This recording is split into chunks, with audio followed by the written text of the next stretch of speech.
statement is you wouldn't have said it. So let's move on. Would you vote for Mr. Trump? I think it's pretty evident from your own questions exactly what you are, sir. Would you vote for Mr. Trump in 2020? I'd certainly consider voting for Mr. Trump in 2020, just like I'd consider voting for anybody else in 2020. But didn't you once say that you'd never vote for him? I said that I wouldn't vote for him in 2016. And then I wrote a column for National Review explaining the conditions under which I might change. Before we dive into the full story, comment where you're watching from, and don't forget to like and subscribe so you don't miss the next one. In all my years analyzing media and political debate, I've seen politicians get backed into corners, and I've seen commentators fumble their points. But watching a self-proclaimed fast-talking debate master get completely disassembled in a basic news interview and then throw a full-blown live-on-air temper tantrum is something else entirely. Today, we are taking a look at the infamous moment political commentator Ben Shapiro was absolutely dismantled by a veteran British journalist. Now, to be completely transparent, this clash happened a few years back. But whether you're watching from the States or anywhere else around the globe, this remains a masterclass in what happens when online talking points hit the brick wall of actual, relentless journalism. Let's break down how it all went south. Ben Shapiro, you're followed by millions of people online and on social media. You're one of the biggest names in American conservatism. What is it you think you're tapping into? Well, I think that there are a couple of things. One, there is actually a hunger for different ideas. The monolithic nature of the United States media is pretty evident in terms of its politics. People tend to agree on essentially the liberal point of view and increasingly a radical leftist point of view in the media. And obviously, I speak in response to that. At the same time, I try to provide an honest take on the issues of the day, and that means that I am not beholden to the Republican Party, for example. It means that I am going to speak out whenever I think that a principle is being violated, just no matter who is doing the violation. You worked for the right-wing Breitbart website, but you left over its support for Donald Trump. And I think you said you'd never vote for Mr. Trump. Why is that? Well, in 2016, the Breitbart made a hard turn in favor of one particular candidate, and that's their prerogative. Lots of publications have an editorial point of view, and Breitbart was one of those. The reason that I left Breitbart specifically was because of an incident in which a Breitbart reporter, a female reporter, was grabbed on the arm by Corey Lewandowski, then the campaign manager for President Trump, and was bruised on the arm, and then Corey Lewandowski proceeded to lie about it, and Breitbart proceeded to throw its own reporter under the bus, suggest that she was lying or making this up. And at that point, I determined that I could no longer work for a publication that wasn't even willing to stand up for its own reporters, and instead would throw those reporters under the bus in favor of a candidate that it sought to back. Haven't you lost your battle for the Republican Party, though? Isn't the Republican Party now the party of Trump?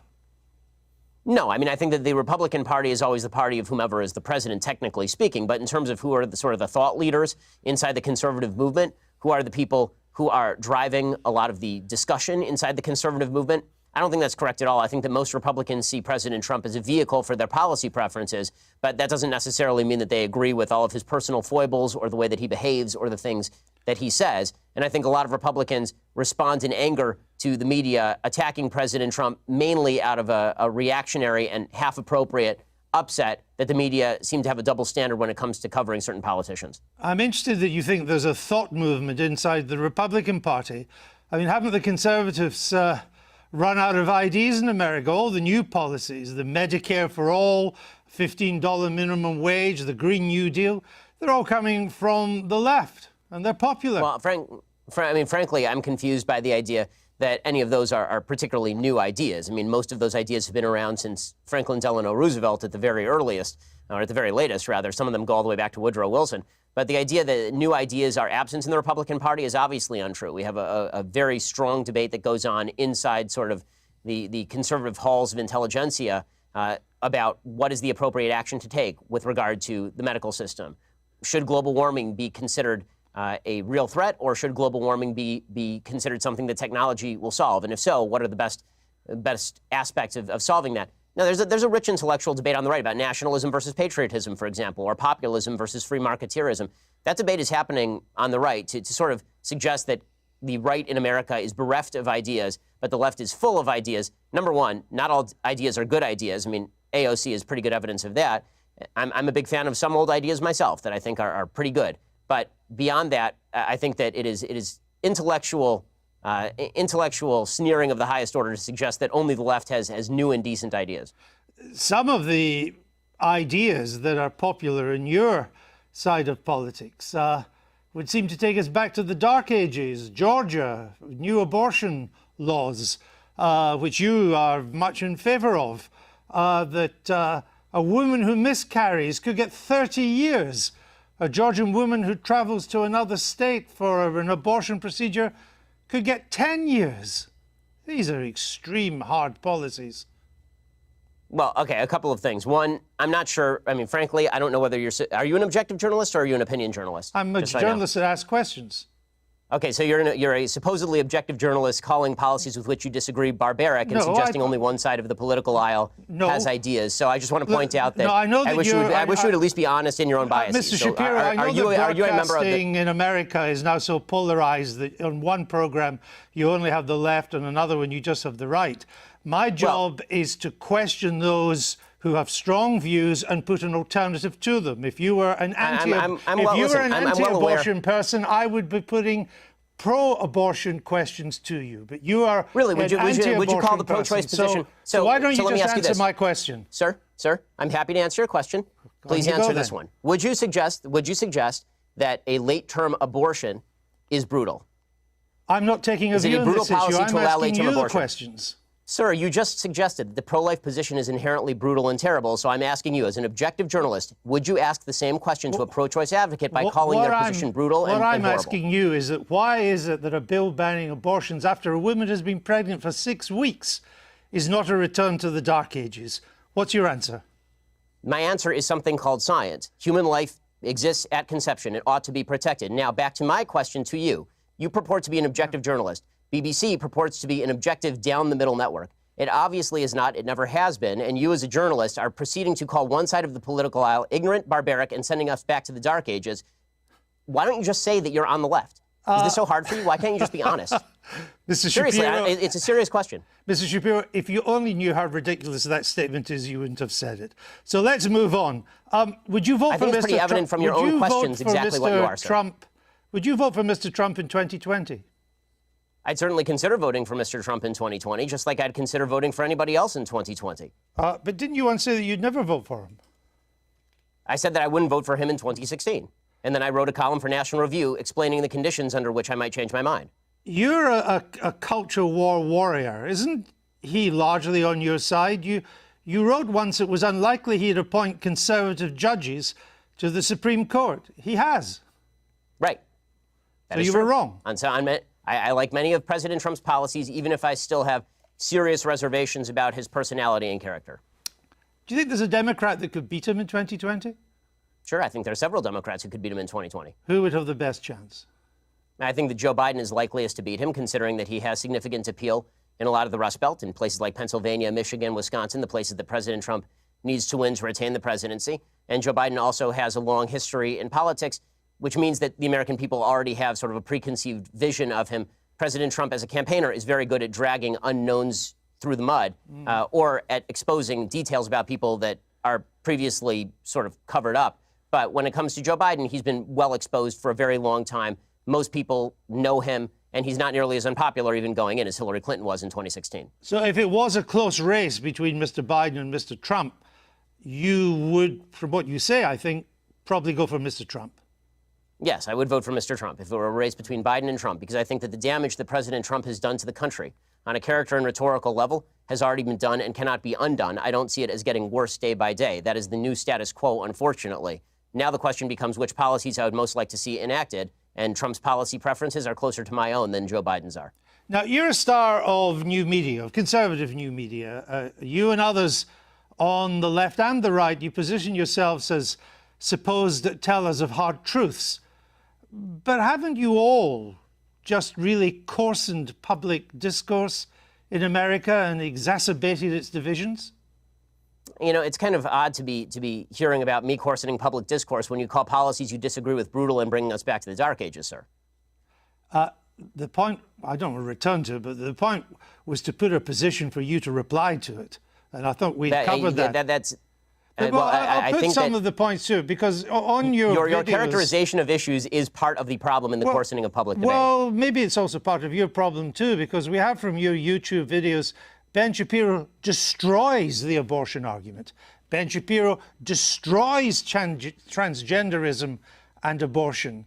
Is that not a kind of coarse public discourse? Well, are those videos labeled by me? I have no idea. But Why are they you get picking 3 out? million views. I have a question. Why are you picking out random YouTube videos put up by people who are not me? Are you and then attributing the titles to me? Are you unhappy with the way they've been described? I think that people can describe me however they please. It's a free country, and I'm all in favor of a public debate. If you watch the actual clips, they are generally civil conversations between me and somebody who disagrees with me.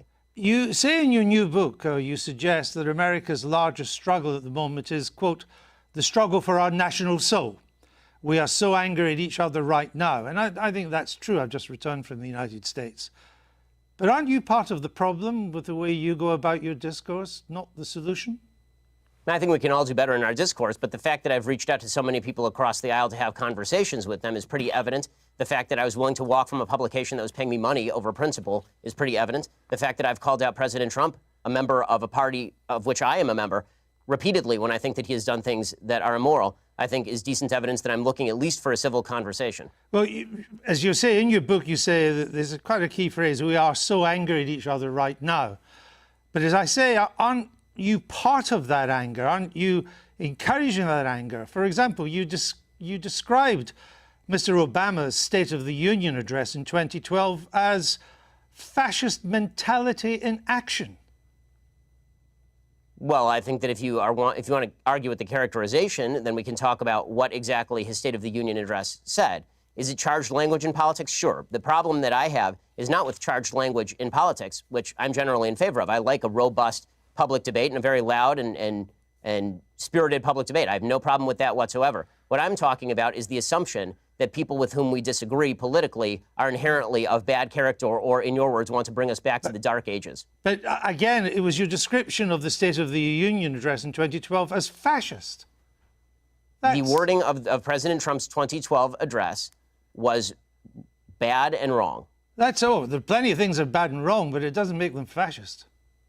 Well, I suppose that's true. But if you would like to, again, if you'd like to read me the column out loud, I suppose I can critique it for you. Oh, well, again, with Mr. Obama, you said, and you're Jewish yourself. I only mention that because, to put this in context, the Jews who vote for Obama are, by and large, Jews in name only. Ginos, you call them. My statement was based on the fact that Jews in the United States, as an ethnic group, are largely irreligious, which is true by every single poll. Jews are the most irreligious group in the United States. As an Orthodox Jew who actually takes Judaism seriously, the point that I am making is that most Jews who are ethnically Jewish are not religiously Jewish in any context. No. The point you were making is that Jews who vote for Obama are Jews in name only. I said that, yes, that is correct, that Jews who voted for Barack Obama, a progenitor of the Iran deal, a person who was cracking down on religious liberty, a person who spent much of his career as president of the United States attempting to deprive Israel of the necessities to defend itself, that people, Jews who voted for President Obama, by and large, cared about Judaism far less than they did about other priorities. Did you say they should turn their badge in as a Jew? Yes, I believe that if you are somebody who takes Judaism seriously, that comes along with ideological commitment. I mean, I guess. Also, I hope you're having fun, by the way, going through every old tweet that I've ever sent to try and do gotcha questions. But if you'd like to have a discussion about my general philosophy or things I've done in, say, I don't know, that's 2012, so it's now 2019. If you'd like to discuss something I've done in, say, like the past 5 years, why don't we do that? How about that? Because your book is a criticism of how angry America is and how America has to do better. And I'm simply I have an entire list on my website, sir. On my list, I have an entire website of dumb, bad things that I've said. I'm simply trying to point out some of the things you've said that seem to me to help to stoke that anger. For example, you said Israelis like to build, Arabs like to bomb crap and live in open sewage. Well, as I say in an article entitled, "Here's a list of all the giant, bad, dumb things I've ever said." Was that dumb? Well, yes, that's a dumb tweet. And not only, but it is also important to mention that the next few tweets clarify that tweet is specifically referring to the Hamas leadership, which, by the way, a BBC I've seen is relatively reticent to condemn. No, actually, it wasn't. What you went on to do and say You are correct about the slur on Arabs. It's not all Arabs that want to live in open sewage and blow things up. It's just Palestinians, you went on to say. No, it says the ones who take sides against Israel in the Israel-Palestinian Arab conflict. population is rotten to the core, you went on to say. Not Hamas, the Palestinian Arab population. I say that by poll numbers, they elected Hamas. They elected Hamas. They educate their children in school that Israel should be obliterated, sir. I guess... If you want to read, honestly, this is a giant waste of time in the sense that the entire interview is designed for you to shout slogans or old things that I've said at me. I don't see how this forwards... First off, quick apology for that brief technical glitch that popped up on the screen around the 6-minute mark. Thanks for bearing with me on that. Now, looking at the actual footage, the result speaks entirely for itself. For years, the narrative surrounding conservative media figures like Ben Shapiro has been built on the idea that they are unstoppable, fast-talking debate machines who effortlessly crush anyone in their path. But the moment he walked into a setting he couldn't control, an interview with a veteran journalist who actually pressed him on his own past statements, that carefully crafted image completely crumbled. Instead of defending his positions, he lost his temper, accused a well-known conservative broadcaster of being a leftist, and folded like a wet paper towel before walking off the set. It shows you the massive difference between delivering rehearsed talking points to a passive audience and facing real, unscripted accountability. Even though this clash took place back in 2019, it remains one of the most glaring examples of what happens when online political bravado meets basic journalistic rigor. It's a moment that deserves a revisit, if only to remind us how fragile these media personas can be when challenged outside their echo chambers. What are your thoughts on how that interview played out? Drop your take down in the comments below. Hit that like button to help boost the video in the algorithm, and subscribe to stay updated on all our upcoming political coverage. Appreciate every single one of you, and I'll see you in the next video.